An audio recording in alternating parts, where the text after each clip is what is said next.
Today I'll be installing rear sets from Sato Racing. And if you're not familiar with Sato Racing, I highly recommend going and checking them out. So when you receive your Sato Racing sets, they'll come in this box and all the components are nicely packaged. So here are the components all nicely laid out and packaged. Each package contains the items that it needs for its particular side. So everything with the shift side is packaged together and everything with the brake side is packaged together. There might be a few things different from my install to yours. First off, I got the 90mm shift rod, which Sato recommended with the OEM quick shifter. And also my bike has a rear brake pressure switch already installed. And Sato provides instructions, so if you have the OEM set up, you can do this when you get to that point. And I want to go ahead and apologize for any bad camera angles. It was a long day and, it is what it is. All right, let's get to it.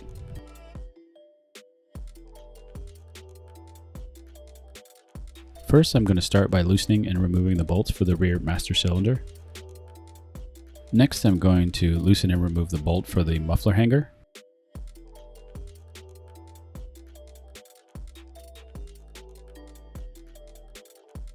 I know it's going to be hard to see from this angle, but with a flathead screwdriver, I'm going to remove the clip that holds the pin that connects the master cylinder and the rear brake lever.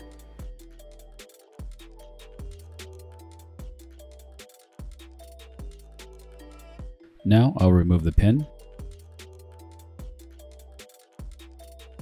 and disengage the master cylinder and the brake lever.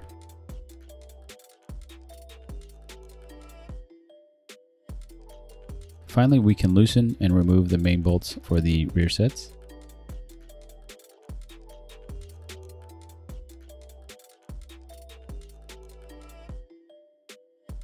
I've taken the brake side components out of their packaging and I laid them out, and I'll go over each part individually. First up, we'll have the heel guard and its bolts. Next, we have the rider peg, the peg collar, and its flange bolt. We're going to be replacing the OEM rod end that connects the master cylinder and the brake lever with Sato's female rod end. And these are the components you will need if you have the spring type brake switch. This is the brake side step plate. It already comes with the brake lever installed.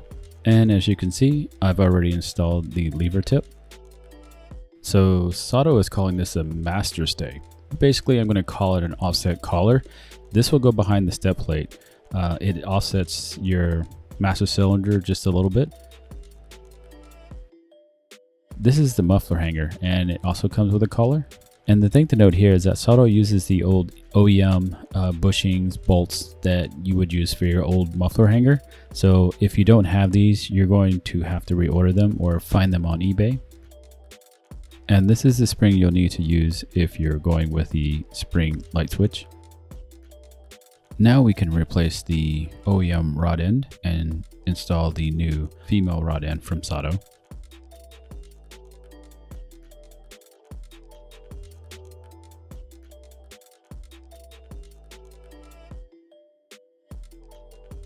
I won't fully tighten this down as I'll need to adjust it once I get everything assembled.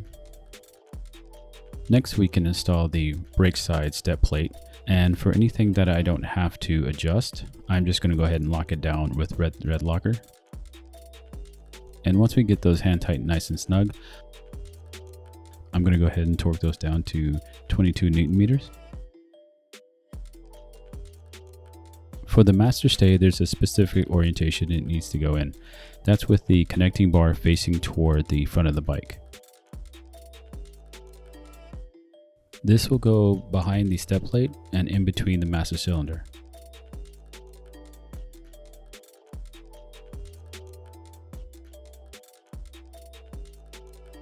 And these will also be torqued down to 22 Newton meters.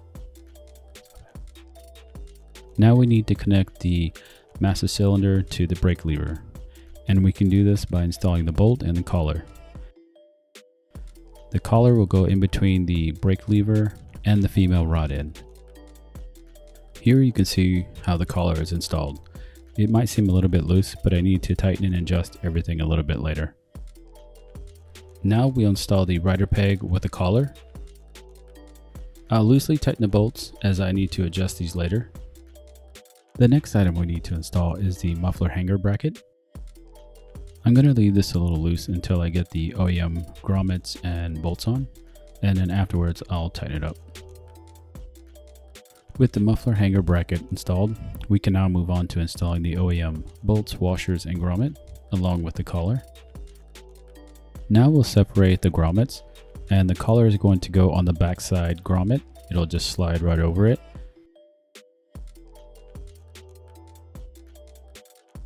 And we'll slide the main bolt and washer and grommet into the muffler hanger and squeeze the two grommets together. Leaving the muffler connector last, we'll slide that over the main bolt. And then we'll tighten everything up with a retaining bolt. And finally, for this side, we can install the heel guard.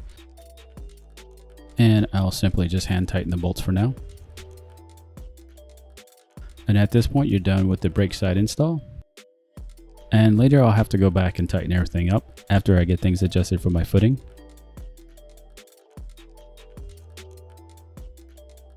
Now on the shift side, we're going to disengage the quick shifter. First, we're going to loosen and remove the bolt on the shift arm linkage. Next, we're going to loosen and remove the clips on either side of the ball joints.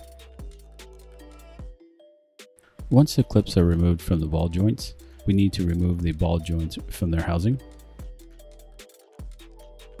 If you have a quick shifter, continue removing any restraints you might have on it for the wiring.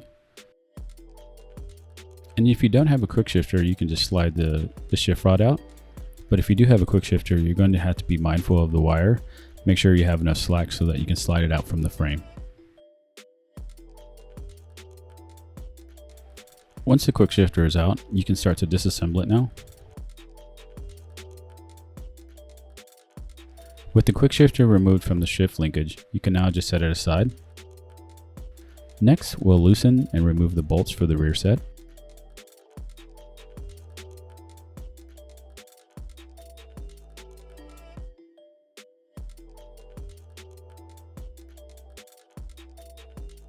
Now for me, my uninstall is complete, but for you, you may have a few more items to disengage or remove, as you may have slightly different rear sets than I do. Now we can move on to the shift side install. I do apologize as I didn't break everything out like I did before with the brake side, so as I go through, I'll try to point out everything individually. The first thing we'll start off is the shift base. We'll install its collars and the bolts. In order to install the shift base, we're going to need to remove 3 bolts. 2 will be on the engine case, and 1 will be underneath the sprocket cover. There's one thing to note with any aftermarket product. It's going to have a pro and it's going to have a con. With this, on the shift side, the only con is that it's going to cover your radiator cap. So if you ever need to fill or drain your radiator, you're going to have to remove the shift plate in order to get to it. Here are the 3 bolts that we're going to use to install the shift pedal base. As you can see, each bolt has a collar. The 2 shorter bolts are going to go into the engine case, and the longer bolt is going to go underneath the sprocket cover. Now we're just going to install the 3 bolts, the 2 from the engine case and the 1 from underneath the sprocket cover. But as you can tell, I'm using a wrench to get the bolts off. I thought I could do this without taking the engine case cover off, but as you can see in a few minutes, I'll end up having to take it off because when you try to reinstall the bolts, the case cover, it's a little too thick for the bolts to slide in. So couldn't get away doing it half-assed. And this is just me realizing I'm going to have to take the engine case cover off. We can uninstall the 3 bolts that hold on the engine case cover. If you don't have an engine case cover, you don't have to worry about this part. Now that we've given ourselves enough room, we can install the bolts on the shift plate. Reinstall the engine case cover if you have one. Next, we can install the step shift plate, and we can tighten the bolts nice and snug.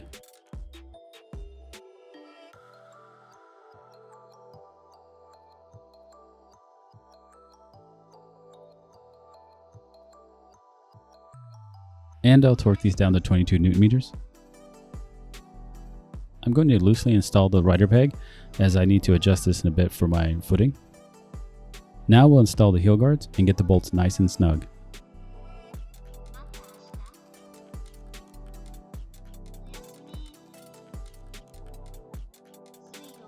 This package here is everything you'll need to finish the shift assembly.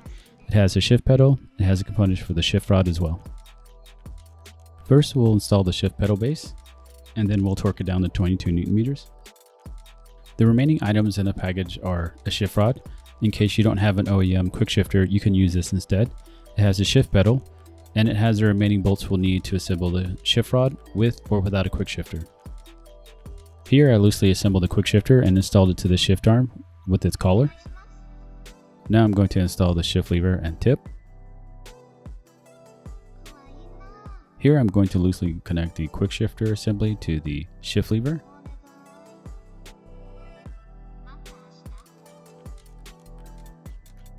And just like that, the project is complete.